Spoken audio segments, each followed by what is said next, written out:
Hello, everyone. Welcome. Last week, we explored the why. Why bringing the shadows into the light is a spiritual practice and the benefits of doing that. Today, the lesson is focused on the what and then on the how to, the process of excavation into the unseen. We're going to begin with resentments, not as something shameful, but as something informative. It's important to keep this in mind. So, what is a resentment? Resentment is it's an emotional residue of an unsolved experience. It's not the event itself or the person, it's the story we keep telling ourselves long after that's sometimes stored in our unconscious. Resentment shows up as the anger we didn't express, or the hurt we didn't acknowledge, or the disappointment we never processed, or perhaps an injustice we never made peace with. It can include frustration, bitterness, tension, replaying old conversations, and feeling like sometimes that someone still owes us something. Now, sometimes resentment is toward a person, most often. And then sometimes it can be toward an institution. And sometimes, quite often, it's towards ourselves. In unity terms, resentment is stored emotional energy that limits us and distorts our perception. In Alcoholics Anonymous, it's called the number one offender because, again, it distorts our perception. And psychologist Carl Jung says that resentment often hides a deeper excuse me, a deeper truth, a part of ourselves that we have not brought into the light, maybe a denial. Resentment is simply that weight we didn't or we have been carrying without realizing it until we consciously choose to set it down. Jung also said everything that irritates us about others can lead us to an understanding of ourselves. For instance, do you ever think someone's arrogant? Maybe look in the mirror. And Eric Butterworth, and this is one of my favorite quotes that I mentally use often, is I'm bothered because I'm botherable. Resentment, it's not just about the past. It's that story we keep rehearsing, we continue to tell ourselves, often unconsciously and sometimes verbally or mentally. It's an emotional weight that we carry long after whatever happened has passed. Unity teaches that the mind is creative, and whatever we hold in consciousness and subconsciousness reproduces after its kind. So when we hold resentment, we're not punishing the other person, much like unforgiveness. We're limiting our own creative and spiritual freedom.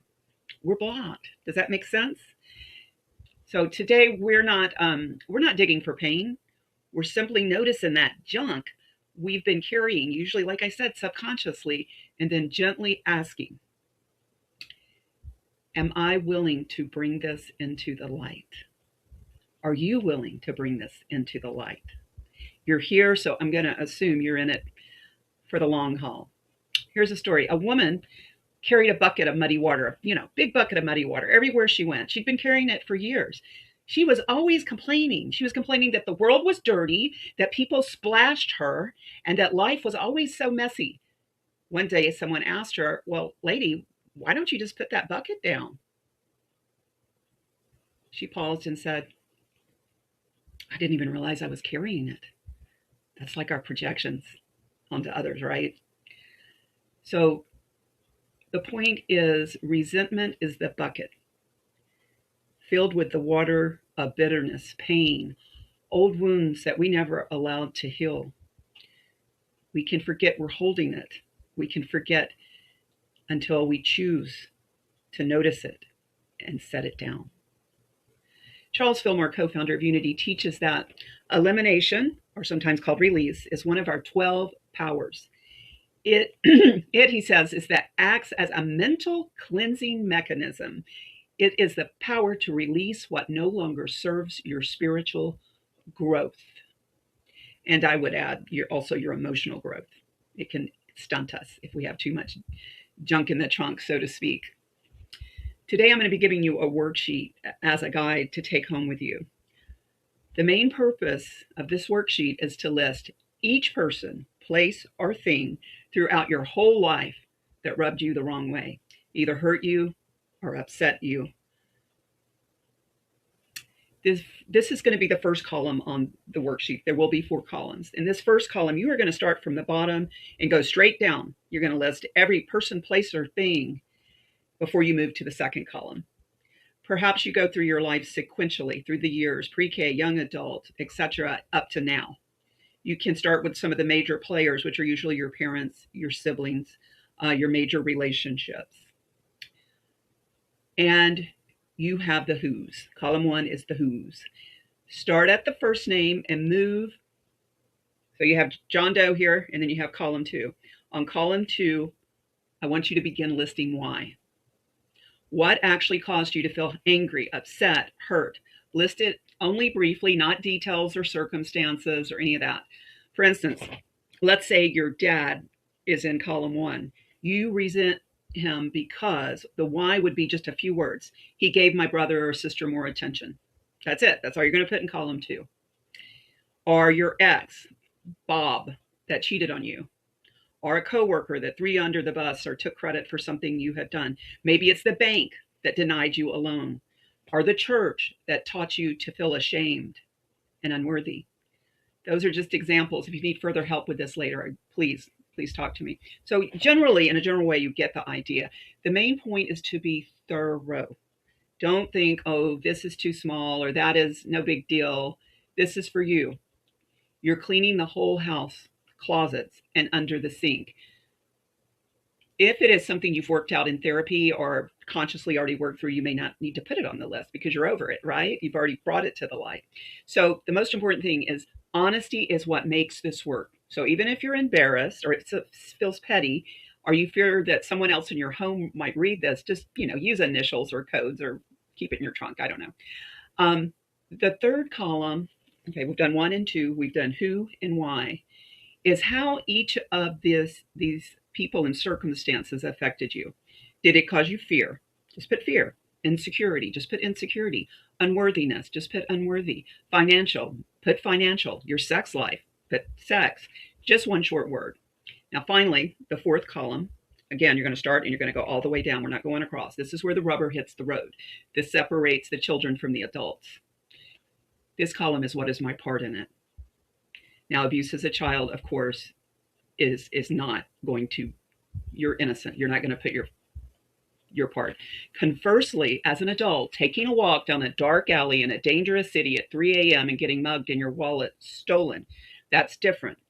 Your part is you made a bad decision. You played a part in that. Even though people don't like it, you did.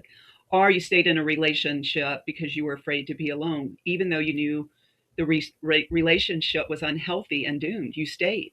So your part is fear of being alone. So this isn't about self-blame. It's about accountability. It's about owning your part in the story. It's about maybe for the first time being able to imagine yourself as not a victim. So the first time I ever made a resentment list, and I'm using that word synonymously with inventory or 4th step or shadow work, I was 25 years old, pretty young. That was 5-10 years ago. And if you asked me back then whether I was angry or resentful, I would have said absolutely not. I'm really a nice, forgiving person. And I believe that with my whole heart. But when I sat down with pen and paper to do that 4th step in 1992, Lord have mercy. Every person, every institution, every situation I had almost ever known ended up on that list. And at the very end of on the who's, I wrote the hardest part, the resentments I held against myself. Where had I broken promises to myself? Where had I harmed myself? Where had I not followed through? Where had I given up? And where had I given my power away? Since this was Alcoholics Anonymous, of course, it was part of that was the actual addictive substance. And yes, the big G, God, was on that list too. At the time, I didn't even believe in God. Um, because theology really doesn't matter. Resentment doesn't care what you believe, it's the residual.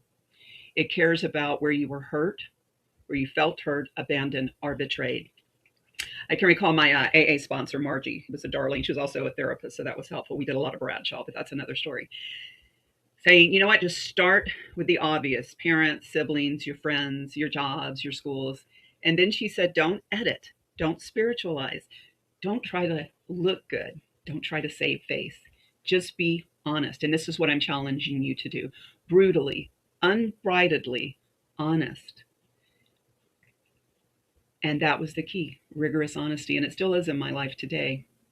Rigorous honesty with ourselves, not performance, not pretending, not trying to be a good person, because we are already good, right? We've established that we are good people.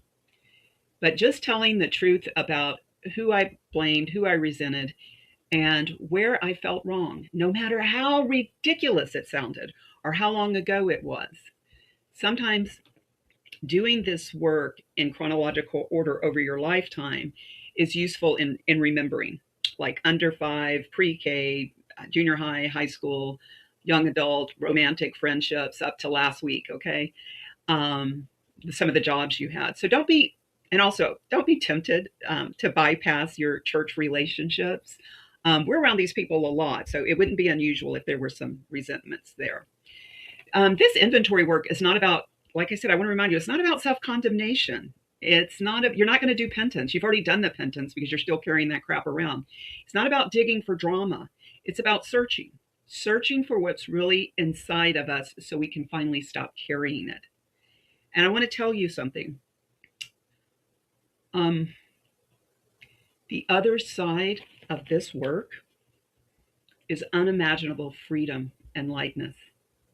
Over the last 34 years, I've done a fourth step inventory every single year on or near my AA birthday.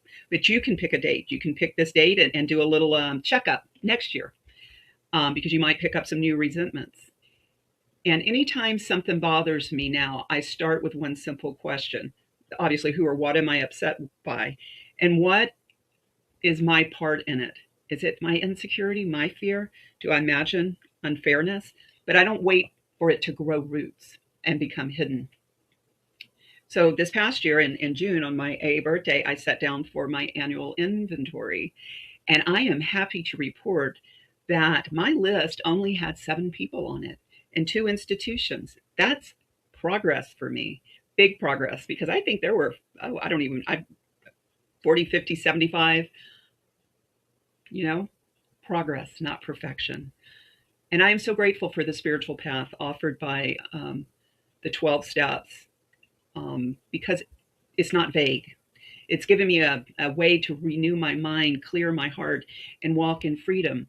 And I promise you, if you do this work with honesty, always having compassion for yourself and courage, you will experience that same freedom. And I encourage you, before you sit down to write, that you breathe, that you pray, say a little prayer, that you get into the silence, and you consciously allow what needs the light to bubble up within you. So thank you. And now we're going to move on to our next exercise.